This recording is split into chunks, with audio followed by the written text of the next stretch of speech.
নমস্কার বন্ধুরা, আমি সঞ্চিতাস এসেন্স রেসিপিস ইউটিউব চ্যানেলে আপনাকে স্বাগত।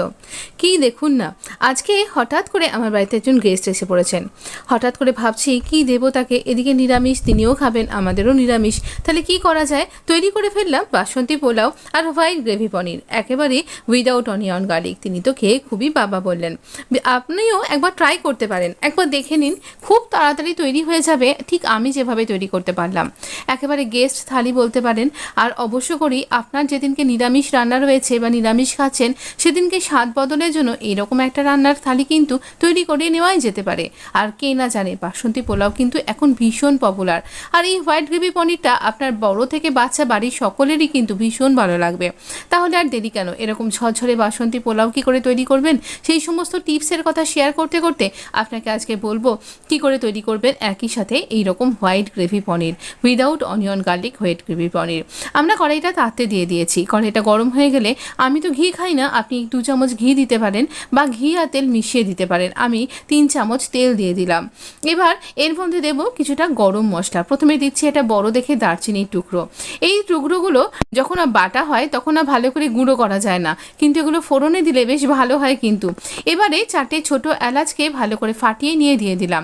এই ফাটিয়ে নিয়ে দেওয়ার জন্য কি হবে, এটা ফেটে আসবে না আপনার দিকে তেলে, আর এটাতে ফ্লেভারটাও ভালোভাবে আসবে। আর 2টো তেজপাতা দিয়ে দিচ্ছি, আর কিছুটা দিয়ে দিচ্ছি এইরকম ক্লোভস মানে লবঙ্গ। তো এতে খুব ভালো একটা ফ্লেভার আসবে। কিছুক্ষণ এই ফ্লেভারটা অ্যাবসর্ব হতে দিন এই তেল বা ঘিয়ের মধ্যে। আমি গোবিন্দভোগ চালটাকে ধুয়ে জল ঝরিয়ানোর টাইমটা পেলাম না, তাই জন্য এরকমভাবেই ধুয়ে নিয়ে জল ছেঁকেই এরকমভাবে ফেলে দিয়ে জলটা এভাবেই দিচ্ছি। একটু ভেজা রয়েছে, এটাকে একটু থালায় মেলে দিলে এটা ঝরঝরে শুকনো হয়ে যায়, তো সেরকমভাবেই দেওয়াটা কিন্তু উচিত। আমি এর আগের রেসিপিগুলোতেও সেভাবেই আপনাদের সাথে শেয়ার করেছি।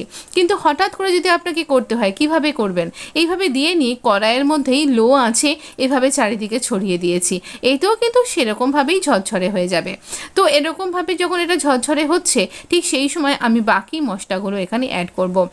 এখানে বাসন্তী পোলাওতে আমি সাধারণত বিশেষ কিছু মশলা ব্যবহার করি না, যা কিছু আমার ওই গরম মশলার কেরামতি। এখানে দিয়ে দিলাম নুন, হলুদ, আর এখানে একটু গরম মশলা, 2 চামচ গরম মশলা, একেবারে ছোট চামচের। দেখতেই পাচ্ছেন, গরম মশলার রেসিপি আপনি আমার চ্যানেলে পেয়ে যাবেন। অপূর্ব স্বাদের একেবারে A to Z সব রকম রান্না কিন্তু অনায়াসে করতে পারবেন। যদি মনে করছেন একবার দরকার, তাহলে একবার দেখে নিতে পারেন। কিন্তু খুব সহজেই মুদিখানার দোকান থেকে কিনে এনে বাড়িতে গুঁড়ো করে নিলে সহজেই তৈরি হয়ে যাবে। চাল এখানে পোলাওটা ঝরঝরে হওয়ার একটা বড় টিপস, এখানে আপনার প্রয়োজন মতন এখানে কাজু কিশমিশ দিন না, এটা টিপস নয়, এটা আপনার স্বাদের ব্যাপার। কাজু কিশমিশ দিয়ে দিন, আপনি ইচ্ছা করলে এটা ভেজে নিয়েও দিতে পারেন। তো এবারে বড় টিপসটা হলো কি, যে এখানে চালটা দেখবেন ভাজতে ভাজতে একেবারে ট্রান্সপারেন্ট হয়ে যাবে, তাহলেই বুঝবেন আপনার চালটা ভাজা হয়ে গেছে। তারপর চিনিটা অ্যাড করবেন।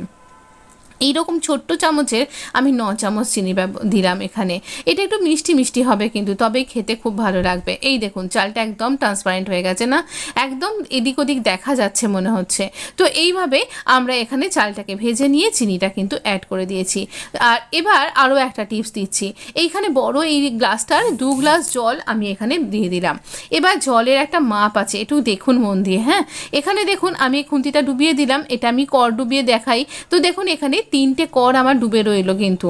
তো এই পর্যন্ত যদি জল দেন, আর এটা আরও একটা ব্যাপার, এটা যতক্ষণ না ফুটছে ততক্ষণ পর্যন্ত হাই ফ্লেমে রাখুন এইখানে। এবার হাই ফ্লেমে এটা যেই ফুটতে শুরু করে দেবে, আমরা এটা কর মেপে করি, যেই ফুটতে শুরু করে দিয়েছে আমি চাপা দিয়েছি এবং কমিয়ে রেখেছি। এইভাবে প্রায় 20 থেকে 25 মিনিট রাখলেই আপনার কিন্তু একেবারে বাসমতি রাইস রেডি। আমাদের বাসন্তী পোলাও কিন্তু একদম তৈরি হয়ে গেছে ঝরঝরে। এটা আর একটু শুকনো হলে আর একটু দানাগুলো ঝরঝরে হয়ে যাবে। চলুন আমরা পরের রেসিপিটা শেয়ার করি। এখানে কালকে না আমি পনির তৈরি করেছিলাম, তখনই আজকের জন্য একটু পনির ভেজে রেখেছিলাম। আলু পনিরের একটা তরকারি করব, কিন্তু যেহেতু গেস্ট এসে গেছেন, তাই তো আলু পনিরের তরকারি তো তাকে খাওয়ানো যায় না, একটু অন্যরকম কিছু করি। তো আমি তো এখানে গরম মশলা ফোড়ন দিলাম, ওই তেলটা ছিল, পনিরের একটা ফ্লেভার অ্যাড হয়ে যায় না তেলের মধ্যে। এই দেখুন আমার হোমমেড পনির, আপনারা তো জানেনই। একদিন না হয় পনির পুরোপুরি কী করে শিল চাপা দিয়ে করতে হয়, আর একদিন সেই রেসিপি না হয় আপনার সাথে শেয়ার শেয়ার করব। গরম মশলা আর একটু জিরে ফোড়ন দিয়ে দিয়েছি, আর এটা একটা বাটা মশলা। এখানে না এইরকম 4 চামচ 4 চামচের, আর এখানে 1 চামচ পোস্ত, এই রেশিওটা মাথায় রাখবেন। আর তারপরে দিলাম একটুখানি 1/2 ইঞ্চি মতন এখানে জিঞ্জার দিয়ে দিয়েছি, মানে আদা, আর একটাই কাঁচা লঙ্কা দিয়েছি, কারণ বেশি ঝাল এটাতে হবে না। নুন আর হলুদ দিতে আপনারা দেখলেন, তাই না? তো দেখুন, আমার মা ঠাকুমা বলেছেন কখনো হলুদ ছাড়া রান্না করতে নেই, সেটা সংসারের অমঙ্গলের কারণ হয়। তো সেই জন্য তাদের কথা রেখে আমি সামান্য 1 চিমটি হলুদ দিই, কিন্তু তাদের রং হয় না, তাদের কথাটাও রাখা হয়। আর এই রান্নাটায় একটু চিনি দিতে কিন্তু ভুলবেন না, খেতে দুর্দান্ত স্বাদ হবে কিন্তু। এবার এইরকমভাবে ভালো করে মশলাটা যখন কষে গেছে, এই দেখুন খুব ভালো করে কষে গিয়ে এর থেকে তেল বেরোচ্ছে। এইরকম অবস্থায় সকালবেলায় দুধ জাল দিয়েছিলাম, ওপরের মালাই শুধু এরকম ছোট 1 কাপ দুধ আমি আলাদা তুলে রেখেছিলাম, এই দুধটাও এর মধ্যে যোগ করে দিলাম। আর দিয়ে দিলাম এইরকমভাবে পনিরের টুকরোগুলো। আমাদের দুধ মালাই হোয়াইট গ্রেভি পনির কিন্তু একদম রেডি। অবশ্য করেই যদি নিরামিষের দিনে অবশ্যই ট্রাই করতে পারেন। এটার একটা ভালো মজা আছে, এটা যে শুধুমাত্র বাসান্তি পোলাওয়ের সাথেই ভালো যাবে তাই শুধু নয়, এটা আপনি লুচি, পরোটা, নান রুটি এসবের সাথেও ট্রাই করতে পারেন। রুটির সাথেও রোজ একঘেয়ে ওই একই রকমের তরকারি না খেয়ে একদিন এইরকম একটা পনিরের রেসিপি করতে পারেন। বাচ্চারা ভালোবাসবে, কিন্তু বাড়ির মানুষটাও ভালোবাসবে। আর এবার কসুরি মেথি একটুখানি নিয়ে হাতে ঘষে নিলাম, আর এই ডাঁটিগুলো হাতে আটকে যাচ্ছে সেটা ফেলে দিলাম। এই কসুরি মেথির জন্য খুব ভালো গন্ধ হবে। সামান্য একটুখানি গরম মশলাও আমি দিয়ে দিয়েছি, যেটা না আমি লিখতে ভুলে গেছি, কিছু মনে করবেন না। আর এবার এটা একটু যতখানি একটু ঘন ঘন গ্রেভি হবে।